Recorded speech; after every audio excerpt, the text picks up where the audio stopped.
ইব্রাহিম আদম নাম শুনছেন না? বড় আল্লাহওয়ালা ছিলেন। আল্লাহর প্রেমে 7 একলিমের বাচ্চা জঙ্গলে যাই 10 বছর আল্লাহ আল্লাহ করছে, ঠিক না ঠিক বলেন? অনেক মেহনত করছে, ঠিক না ঠিক বলেন? শেষ পর্যন্ত খুব খেয়াল করেন, এবাদতের একটা মজা যে পাইছে, এই এবাদতের মজা যদি হঠাৎ করি না পায় তো লোকটার বিচ্ছেদের বেদনা শোয়া বড় কষ্ট না? জানে করবত দিদারা দুরি মদেব ইয়ার সবরা রোজে মাহাজুরি মদেব।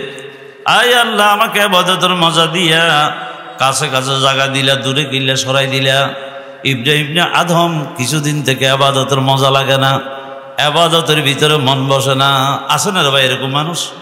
মসজিদে গেলে কিছু মানুষ দেখবেন খুতবার আগে যায়, খালি গড়ি দিয়ে তাকায়, ইমাম সাহেবের দিকে চায়, দেরিয়ে যা হালতে এমন বুঝায়। একটা হইলো জবানে হাল, আর একটা হইলো জবানে কাল। কথা বলতে না পারলেও অবস্থায় বুঝাইতে সাহায্যে কষি মসি করে কেমনে যাইব, ঠিক না ঠিক বলেন? তাহলে মসজিদে যাওয়া এখানে ইবাদত, তার মন বইয়ের না। নামাজে দাঁড়াইছে, এইখান দিয়ে মাথা খাচ্ছার, এইখান দিয়ে আল্লাহ দিলে হাত, তারপরে চুলকার, ওইখান দিয়ে মোবাইল ফোন আসছে যে এমনি করে ছাই বন্ধ করেন। এবাদতের ভিতরে কোনো কিনে একাগ্রতা বলতে কিচ্ছু নেই, এবাদতে মন বসতেছে না, ঠিক না ঠিক বলেন? এখন ইব্রাহিম আদম হঠাৎ করে এবাদতের মজা পান না, তো উনি খেয়াল করলো যে হারে এবাদতের মজা কিনলে পাই না, আগে আমি বাদশাহী শাড়ি দিলাম, যে আল্লাহর এবাদতের জন্য, যে আল্লাহর প্রেমে হাফতা একলিমের ত্যাগ করলাম, এখন এবাদতের মজা পাইতেছি না, দিল বসে না কেন?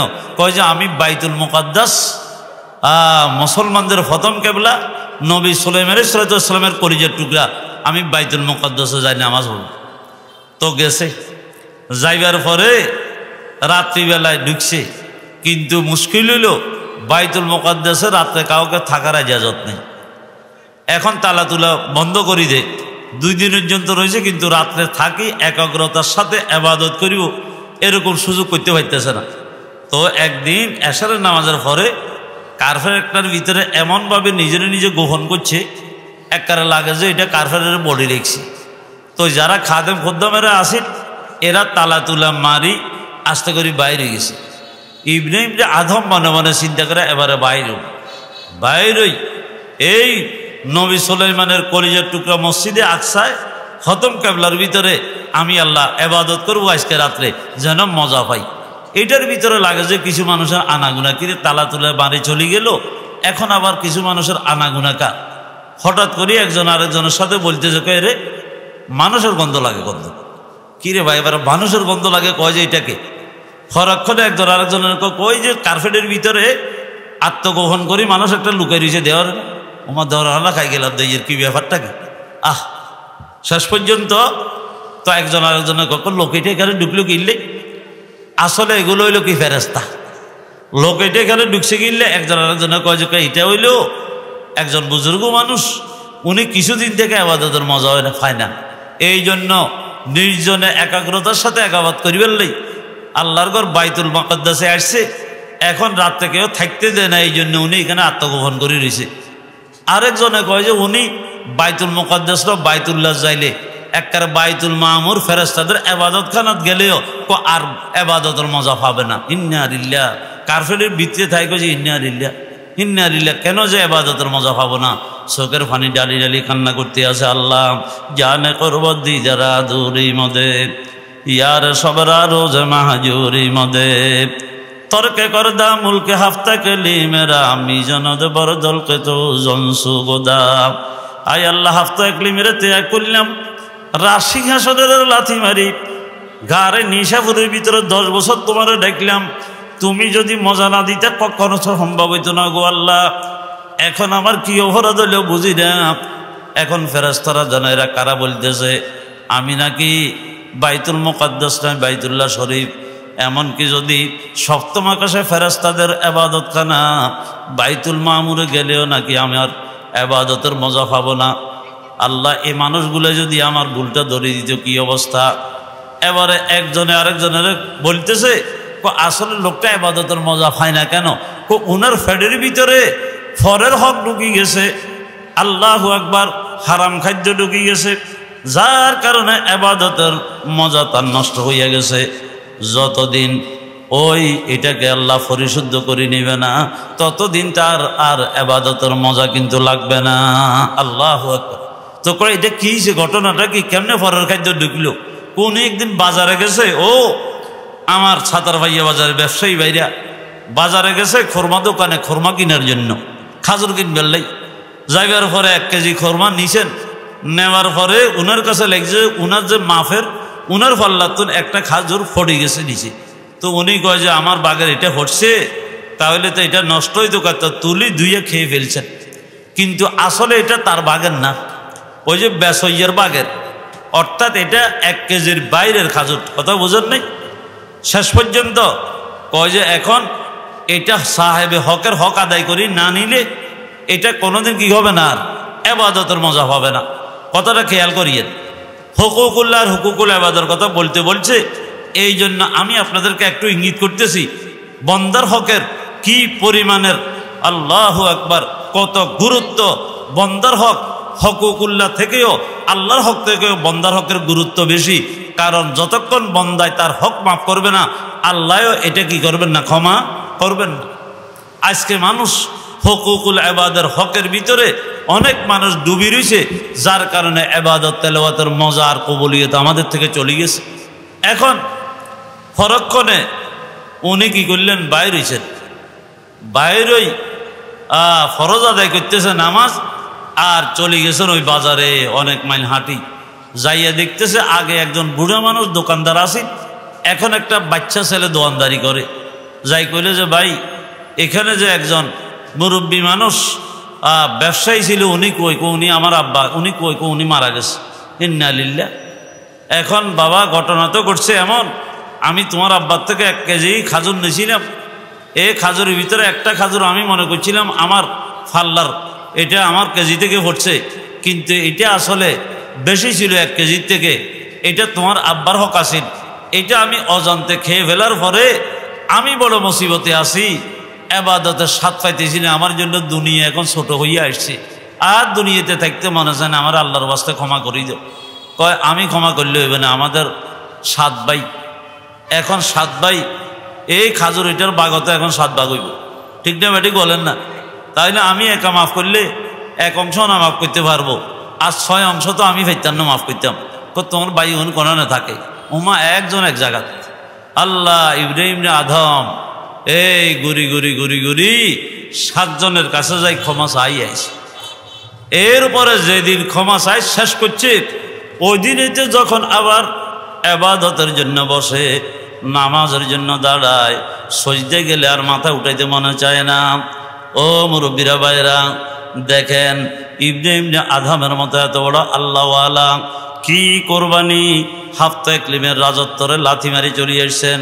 তর্কে করদা মুলকে হাফতা ইকলিমেরা বিজন বড় দলকে সুজঞ্চু গোদাম। এভাবের ভিতরে উনি গাড়ে নিশে পুরো 10 বছর আল্লাহ আল্লাহ করলেন। এরপরে অফরের হক ফেটে গেছে, আর ইবাদতের মজা তেলাওয়াতের মজা নষ্ট হইয়া যায়।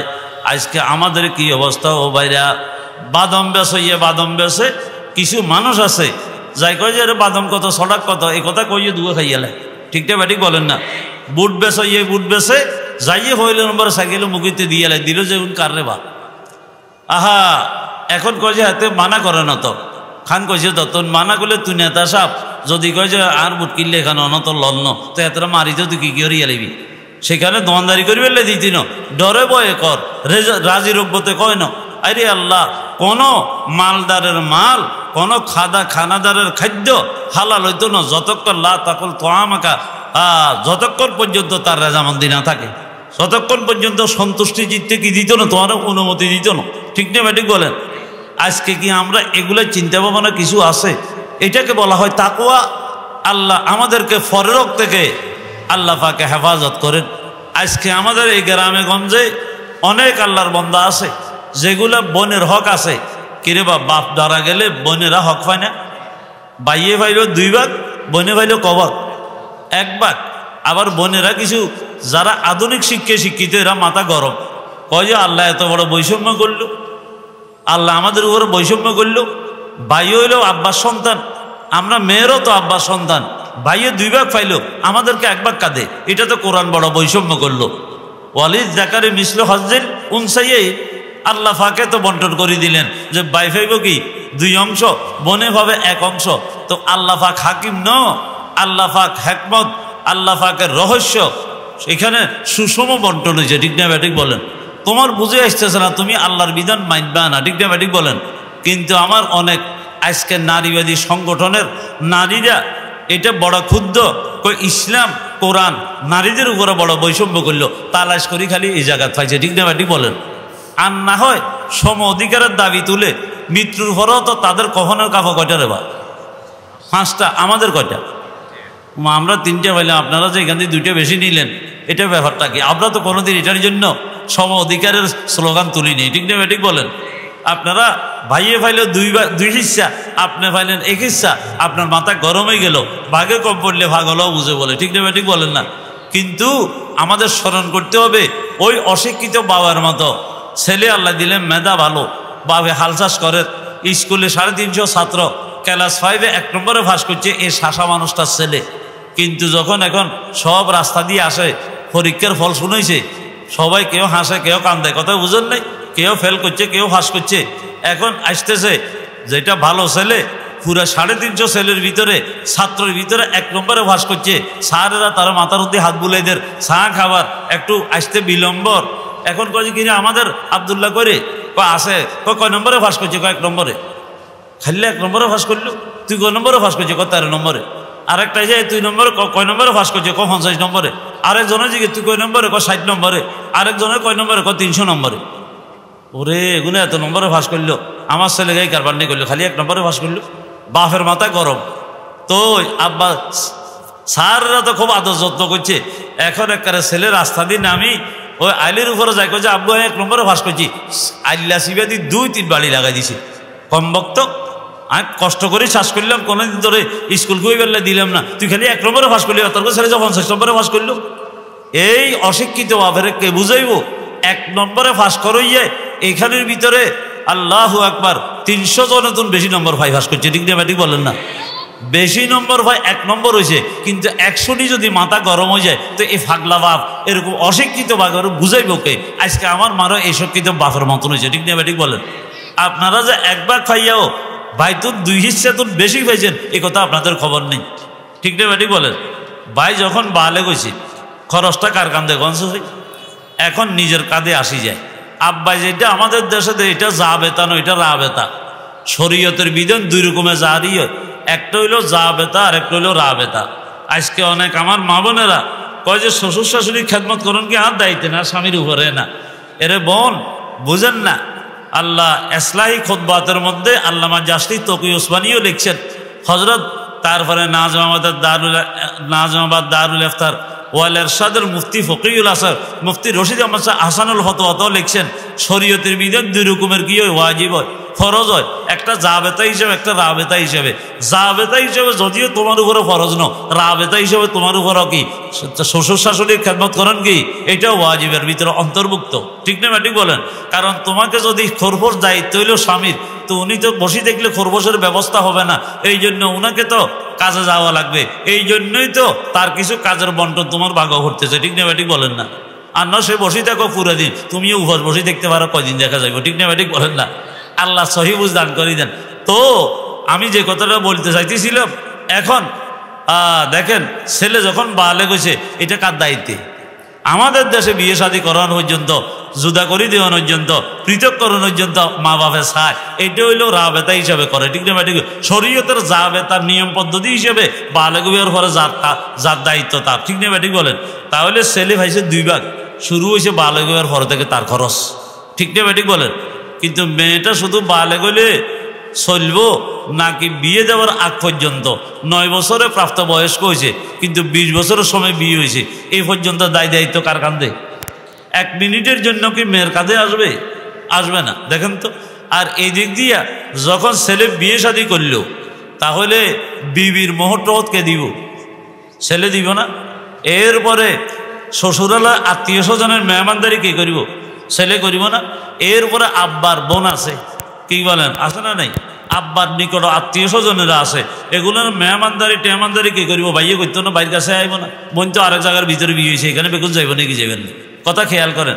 তাহলে আপনি খেয়াল করেন, বালেক হওয়ার পর থেকে ছেলের এক কাজ খরচ শুরু হয়েছে, বিয়ে করলেও দ্বিতীয় কাজ শুরু হয়েছে, এরপরে আত্মীয় স্বজনের দেখভাল করতে তৃতীয় কাজ শুরু হয়েছে।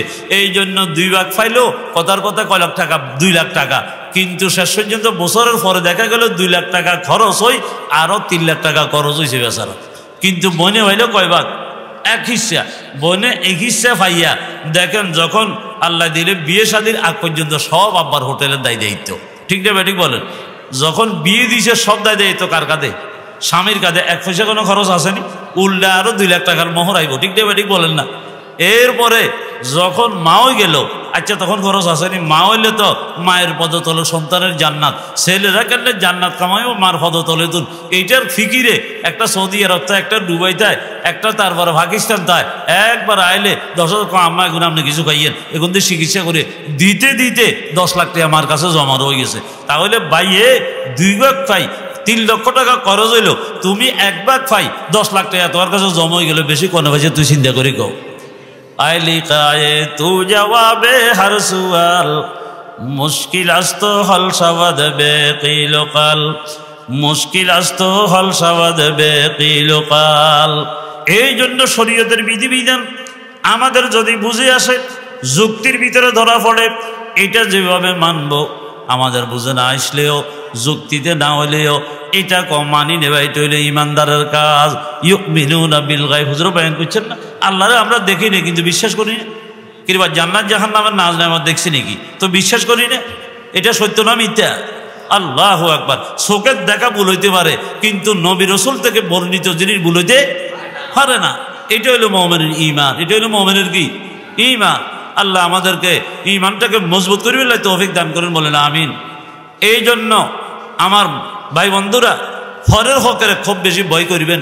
ইবাদত কবুল হবার জন্য 1 নম্বরে আকলে হালাল সত্য, যদি আকলে হালাল না হয় তাহলে ইবাদত কবুল নেই, দোয়া কবুল হইতো না, আল্লাহর দিকে এই উপরের দিকে উঠবে না। কারণ দোয়া উঠার জন্য 2টা ডানা আছে, একটা হইল আকলে হালাল আর একটা হইল সিদকে মুকার। ব্যবসা বাণিজ্যে আমার যে বন্ধুরা, আমার যে ব্যবসায়ী ভাইরা শ্রম দিতেছেন ব্যবসায়, এটা ইবাদত। কারণ ক্বালান নবী সাল্লাল্লাহু আলাইহি ওয়াসাল্লাম, কাসিবুল হালাল হাবিবুল্লাহ, আল্লাহর হাবিব বলেন যারা হালাল রিজিক অন্বেষণ করে এরাও তো কি বলেন না, আল্লাহ পাকের বন্ধু দোস্ত হইতে পারে। বোঝা গেল ব্যবসা বাণিজ্য করা, এভাবে হালাল রিজিক অন্বেষণ করার জন্য যে কাজকর্ম করবে এটাও ইবাদতের অন্তর্ভুক্ত। ক্বালান নবী সাল্লাল্লাহু আলাইহি ওয়াসাল্লাম, তলবুর রিজকিল হালালে ফরিজাতুন বাদাল ফরিজা, অন্য অন্য ফরজের উপরে হালাল রিজিক অন্বেষণ করো একটা ফরজ, ঠিক না ঠিক বলেন? ও ব্যবসায়ী ভাইরা, অনেকজন মনে করে যে আমরা ব্যবসা করি, আমরা তো কি সারাদিন বসে বসে মসজিদে আল্লাহ আল্লাহ করতে পারতেছি না, এভাবে মাদ্রাসাত ভর্তি হইতে পারতেছি না। না, আপনি হালাল রিজিক অন্বেষণ করার জন্য যদি নেক নিয়তে ব্যবসা করেন, আল্লাহ পাকে সৈয়দনা আদম আলাইহিস সালামের আমাদের আদি পিতারে আল্লাহ ৩,৫০০ হেরফা শিক্ষা দিয়েছে। কত? ৩,৫০০ পদ্ধতি হালাল রিজিক অন্বেষণ করার জন্য। তার ভিতরে 1 নম্বর হলো ব্যবসা বাণিজ্য। আহাল্লাহুল বাইয়া, আল্লাহ পাকে ব্যবসা বাণিজ্যের কি করছেন? হালাল করছেন আল্লাহ পাক। সুদের কি করছেন? এখন যদি কেউ মনে করেন সুদকা হারাম হইতে, ওইটাও তো টাকা আইয়ে, ব্যবসার জন্য টাকা আইয়ে, এর ভাই খেয়াল করিয়েন। তুইও বলে রে ফানি ফসলাবের নালিদি যেখানে ইয়ে এখানেও ফানি, তো ফসলাব এখান খন হারাম কিনলে, তুইও বলে ওখানে হালাল কিনলে, তো এই কথার কোনো কথা আপনি উত্তর দিতে নেবেননি, ঠিক না বেঠিক বলেন না? ও ভাই, কুত্তারও 60 ট্যাঙ্ক, তারপরে বকরিরও 60 ট্যাঙ্ক, একটা হালাল কা একটা হারাম কা, কি যুক্তি কোন চাই? তবে আল্লাহ বস ব্যবসারে হালাল করছে এই কথা, সুদেরে আল্লাহ হারাম করছে। আমার বুঝে আসুক আর না আসুক, কারণ সুদ নিজের ব্যক্তি পর্যায়ের ব্যক্তি জীবন, পারিবারিক জীবন, সামাজিক জীবন, রাজনৈতিক জীবন, পুরা দেশ জাতিকে আল্লাহ পাকের কহর গজবের অন্তর্ভুক্ত করে দিয়ে, বরঞ্চ যারা সুদ খায় বরঞ্চ ফাজানো বিহারবে মিনাল্লাহি ওয়া রাসূলিহি, সুদ যারা খায় এভাবের ভিতরে এদের বিপক্ষে বলা হয়েছে আল্লাহ আল্লাহ রসুল্লাহ যুদ্ধ ঘোষণা করছে। তাহলে আল্লাহ আল্লাহ রসুলের সাথে কেউ যুদ্ধ করে টিকতে পারবো আমরা? এই জন্য ও আমার ব্যবসায়ী ভাইরা, ইমামে আজম আবু হানিফা রহমতুল্লাহ ব্যবসা করছেন, ঠিক না ঠিক বলে? একদিন ম্যাগ ধরে গেছে, ম্যাগ, ও সাতার ভাইয়া ভাইয়ের ব্যবসায়ী ভাইরা, ম্যাগে অন্ধকার হয়ে গেছে, ঠিক না ঠিক বলেন? তখন মাত্র ব্যবসায়ী দোকানদার দোকান খুলছে, ইমামে আজম দোকানটা বন্ধ করিয়ে এলাম। কিরে ভাই এই মুহূর্তে দোকান করলেন, এখন বন্ধ করেন কেন? কয় যে অন্ধকার হয়ে গেছে, লাইটের আলোতে পুরান জিনিসও নতুন নতুন লাগে। এই মুহূর্তের ভিতরে যদি আমি দোকান খোলা রাখি, কোনো মানুষ কি হইতে পারে, বিভ্রান্ত হতে পারে। সুতরাং ব্যবসা করি আমি কি হালাল রিজিক অন্বেষণ করার জন্য, যদি আমি এটার জন্য আল্লাহর আদালতে ধরা খাই যাই, তো আমার কি অবস্থা হবে? দেখেন দোকান বন্ধ করি এলাম। আমরা হইল গোপনের ভিতরে লাইট বালা করি জ্বালাই দিই, অচালনও চালাই দিই, ঠিক না ঠিক বলেন? তাহলে আমাদের ব্যবসা আর আল্লাহর তাকওয়া নিয়ে ব্যবসা করা দোনোটা এক সমান নয়। এই জন্য ও আমার ব্যবসায়ী বন্ধুরা খেয়াল করবেন, নিজে কিছু সবসময়ের ভিতরে আল্লাহ ব্যবসার ভিতরে একখান লাভ, একখান হালাল, হালালের ভিতরে একখান বরকত রেখেছে। গরুয়ে বছরে একটা বাচ্চা দেয়, ঠিক নেই রে বা?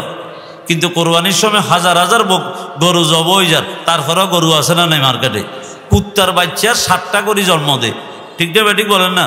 কোগাও একাতে 7টা কোরবানি দেনি কোনো, কিন্তু কুত্তার বাচ্চা কোগা আছে সাম, কুকুর কোগা পাওয়া যায়।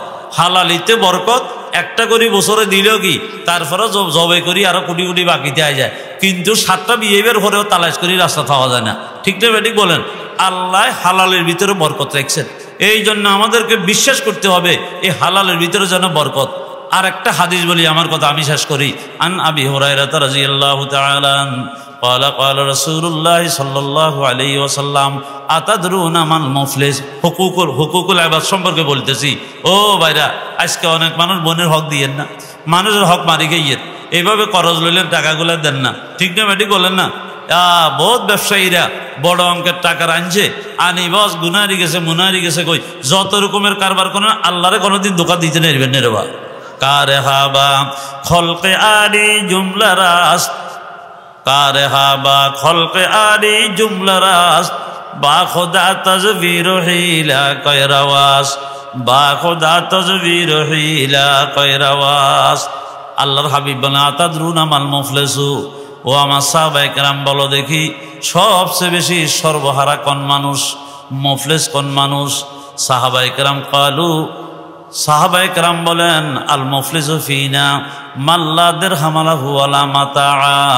আল্লাহর হাবিব বলেন, সাহাবায়ে কেরাম বলেন ইয়া রাসূলুল্লাহ, যার কাছে টাকা নাই, পয়সা নাই, কিচ্ছু নাই, এই মানুষটা তার সর্বহারা। আল্লাহর হাবিব তখন বলেন, ও আমার সাহাবায়ে কেরাম শুনো, সবচেয়ে বড় মুফলিস ব্যক্তি আমার উম্মতের ভিতরে, আল মুফলিসু বিন উম্মতি, আমার উম্মতের ভিতরে সর্বহারা মানুষ কোনটা জানোনি? যেই মানুষটা ইয়াতি ইয়াউমাল কিয়ামাতি বিসলাতিন ওয়া সিয়ামিন ওয়া যাকাতিন, কিয়ামতের ময়দানে ওহদের মতো নামাজের সওয়াবের টাল নিয়ে আসছে।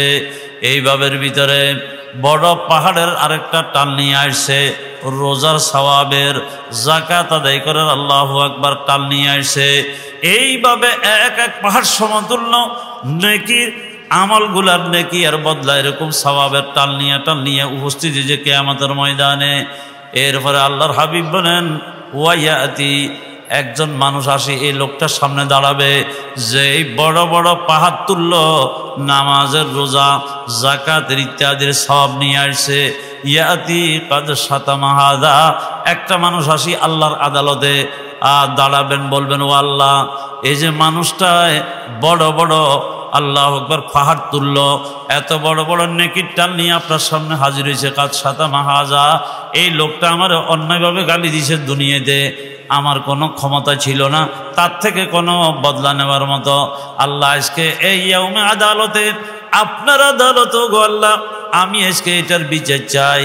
আমি আপনার কাছে আদালতে, যেহেতু আপনি হলেন ইনসাফগার, ও মালিক, আমি আপনার আদালতে মামলা দায়ের করলাম, কাদ শাতামা হাজা, একজনে আসি আর গালি দিছে আর ইজ্জত দরি করছে।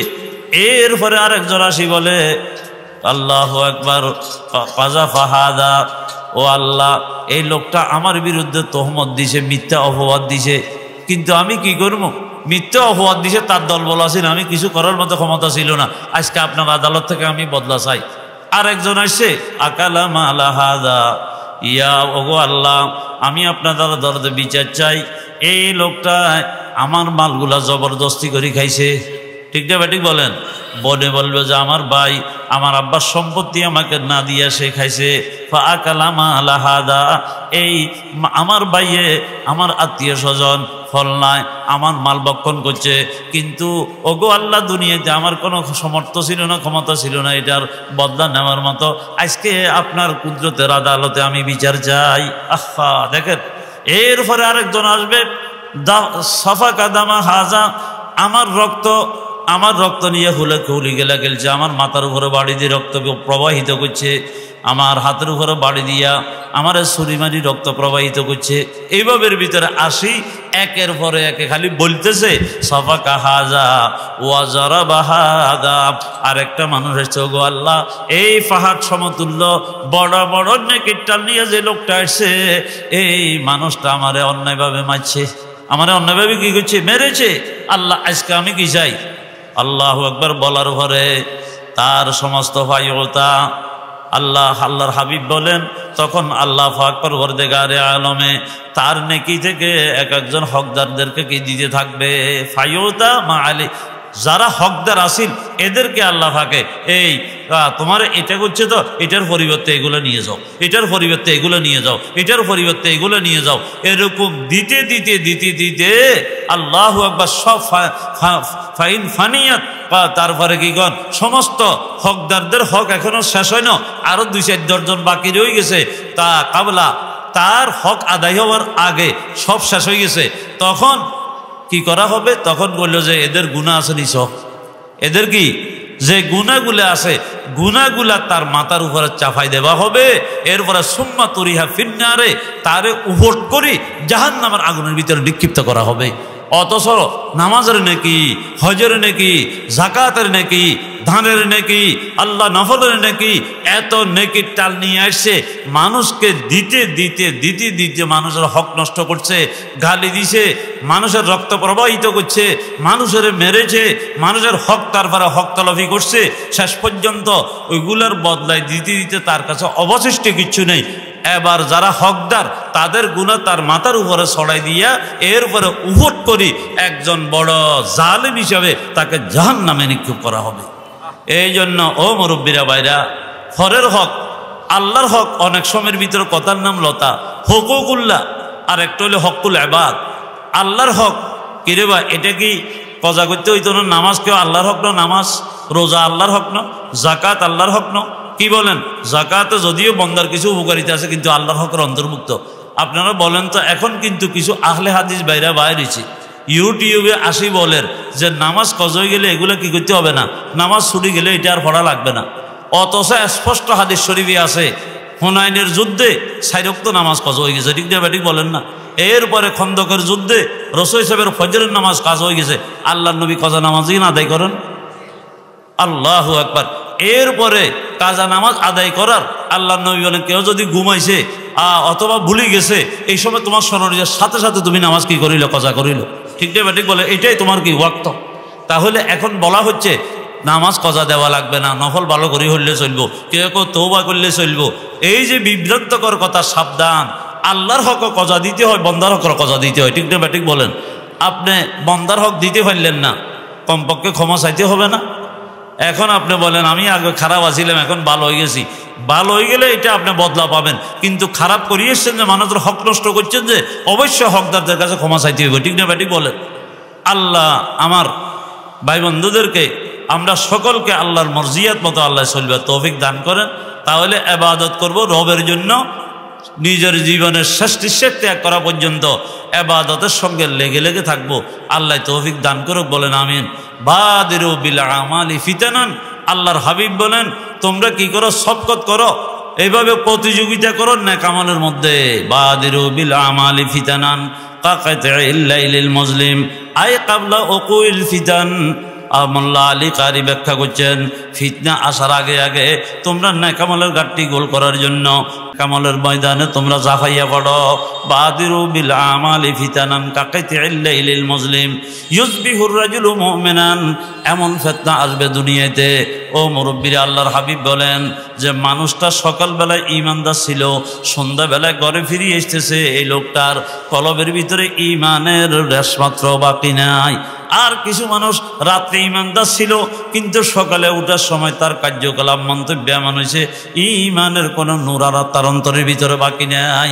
ইয়াবিউ দীনাহু, মানুষ এমন হবে কিয়ামতের আগে, দীনাহু বিআরজিম মিনাদ দুনিয়া, দুনিয়ার জন্য মানুষ দিন ধর্ম ঈমান আমলকে বিক্রয় করে দেবে। এই জন্য আল্লাহ পাক পরওয়ারদিগারে আলম আমাদেরকে হালাল খাদ্য, এভাবের ভিতরে সুন্নত মতো আমল এবং অন্যের বেলায় যেন, আমাদের বেলায় মানুষ যেন কি করতে পারে, নিরাপত্তা বোধ করতে পারে, যেন আমার হাতের দ্বারায়, আমার জবানের দ্বারায়, আমার পুরা জিন্দগির কোনো দিকের দ্বারায় কোনো আল্লাহর বান্দার নিরাপত্তা যেন বিঘ্নিত না ঘটে, কারো ইজ্জত যেন দরি না হয়, কারো ইজ্জত যেন নষ্ট না হয়। আল্লাহ আমাদেরকে তৌফিক দান করেন। একজন গরিব সাহাবী আছেন, আল্লাহর নবীর দরবারে গেছেন, যাইয়া বলতেছেন, ইয়া রাসূলুল্লাহ, আমি তো ইসলামের ভিত্তি 5 জিনিসের উপরে। কয় জিনিসের উপরে? 5 জিনিসের উপরে। হুজুর, আমি 2টা আমল করি, 3টা আমল করতে পারি না। কি কি? হুজুর, 1 নম্বরে আপনার হাতে হাত দিয়ে মেরাইছি, 2 নম্বরে 5 ওয়াক্ত নামাজ পড়ি, রমজান মাসের রোজা আসলে রোজাগুলো রাখি, 3টা করি, 2টা করিনি, করতে পারিনি। কি কি? যাকাত দিতে পারিনি, হজ্জে বাইতুল্লাহ আদায় করতে পারিনি। তোমার উপরে তো এই 2টা ফরজ হয়নি। হুজুর, আল্লাহ আমার জান্নাত দিবনি। ইসলামের ভিত্তি 5 জিনিসের উপরে 3টা আমল করি, 2টা করতে পারি না। আল্লাহ আমার মতো একজন গরিব মানুষের, একজন আদনা ইয়া রাসূলুল্লাহ আপনার উম্মতেরে, একজন সাহাবীরে আল্লাহ কি জান্নাত দিবনে? আল্লাহর নবী তার আবেগের দিকে তাকাইয়া মুস্কি হাসি দিলেন, বলেন, অবশ্যই তোমারে আল্লাহ জান্নাত দিব।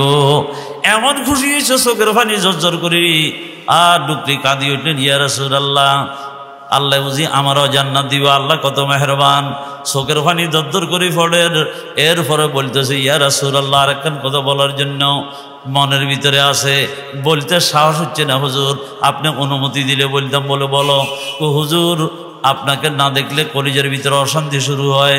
বাগানে কাজ করতে যাই, কোদালটা রাখে দিয়ে এক দৌড় দিয়া মসজিদ নবীর সামনে আসি, আপনার চেহারা দেখলে কলিজা ঠান্ডা হইয়া যায়, আপনাকে না দেখলে বেকারার হইয়া যায়। ইয়া রাসূলুল্লাহ, আল্লাহ তো জান্নাত দিব, আপনার সত্য নবী বলছেন, কিন্তু আপনাকে না পাইলে তো শান্তি লাগবে না। এখন আপনি হইলেন সমস্ত ইমামুল আম্বিয়া, নবীদের ইমাম, নবীউল আম্বিয়া, সমস্ত নবীদের নবী। আপনাকে আল্লাহ পাকে জান্নাত দিব, আল্লাহর হাবিবের একবারে আফার ক্লাসের, উন্নত ক্লাসের। আমাদেরকে জান্নাত দিলেও তো বারান্দা দিয়ে হয়তো কোনো দিয়ে অল্প একটু দিবে, আপনাকে পুরা জীবনও তো মনে হয় জান্নাতে একটু দেখতে পারবো না। ইয়া রাসূলুল্লাহ, আপনার সঙ্গে কাছে কাছেই থাকবার মতো কোনো ব্যবস্থা জান্নাতে আসেনি। এই কথাগুলো বলতেছে, চোখের পানি ভর্তি আছে। আল্লাহর হাবিব সরকার দোজাহ, চোখে পানি আসি গেল। আল্লাহর হাবিব বলেন, ও আবার গরিব সাহাবী, অবশ্যই 4টা আমল করলে আমি নবীর সঙ্গে জান্নাতে থাকতে পারিবে। ইজা হাফাজতা কলবাকা মিনাল হাসাদি ওয়া লিসানাকা আনিল কিযবি ওয়া আইনাইকা আন মুহারিমিল্লাহ ওয়া লা তাজদারি মুসলিমা দাখালতাল জান্নাতা মাই আও কামা ক্বালান নবিয়্যু আলাইহিস সালাতু ওয়াস সালাম। ও আমার গরিব সাহাবী, 4টা আমল যদি করে, 1 নম্বরে হসদ, হিংসার থেকে তোমার কলবটা যদি তুমি কি করতে পারো, হেফাজত করতে পারো, তুমি পাক রাখতে পারো হসদ থেকে।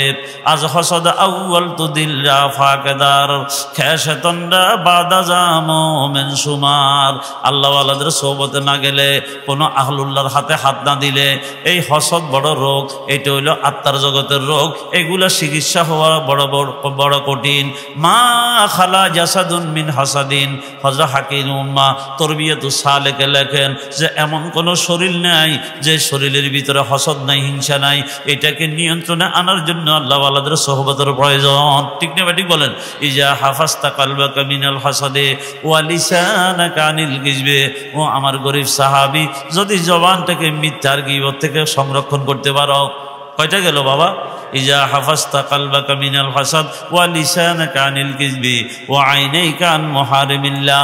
নিজের দোনোটা আল্লাহর কুদরতের এই লাইট, এই দুইটাকে আল্লাহু আকবার, চক্ষুকে যদি আল্লাহ পাকের নিষিদ্ধ হারাম বস্তু থেকে তুমি বাঁচাইয়া রাখতে পারো, কয়টা হইল? চোখেরও যদি হারাম বস্তু থেকে সংরক্ষণে যদি দেখতে পারো, কলিজার টুকরা যুবক ভাই, মোবাইল ফোনে ফেসবুক চালাইতে আসো, ইন্টারনেট চালর, এইভাবের ভিতরে খারাপ খারাপ নেকের ছবিগুলা দেখতেছ, এই নেকের ছবিগুলা দেখি দেখি তোমার এই নজরটাকে বরবাদ করে দিতে আসো ভাই। আর নজর মিন সিহামি ইবলিস, আল্লাহর হাবিব বলেন খারাপ দৃষ্টি এটা তো ইবলিসের বড় তীর, এটা তোমার ঈমান আমল সবকে ধ্বংস করিয়া দিবে। বদনগাহি মজ সমজ ছোটা গুনা, बदनगाही मद समझ छोटा गुना, दिल को एकदम में ये करती है तबाह, दिल को एकदम में ये करती है तबाह। এক দৃষ্টিতে তোমার দিলের দুনিয়া বরবাদ হয়ে যাবে। এই জন্য কলিজার টুকরা যুবক ভাইরা এই নজরকে কন্ট্রোল করব। আল্লাহর হাবিব বলেন দোনোটা চক্ষুকে আল্লাহর হারামকৃত বস্তু থেকে যদি বাঁচাই রাখো, ওয়ালা তাজদারি মুসলিমা, কোন মুসলমানের ইজ্জত ফত্যক্ষ ফরক্ষ যদি তুমি নষ্ট না করো, দাখালতাল জান্নাত মাই, আমি নবীর সঙ্গে একই সঙ্গে জান্নাতে থাকার সুযোগ হয়ে যাবে। সুবহানাল্লাহ। তাহলে আমরাও কি এই তিনটা আমল করতে পারি না?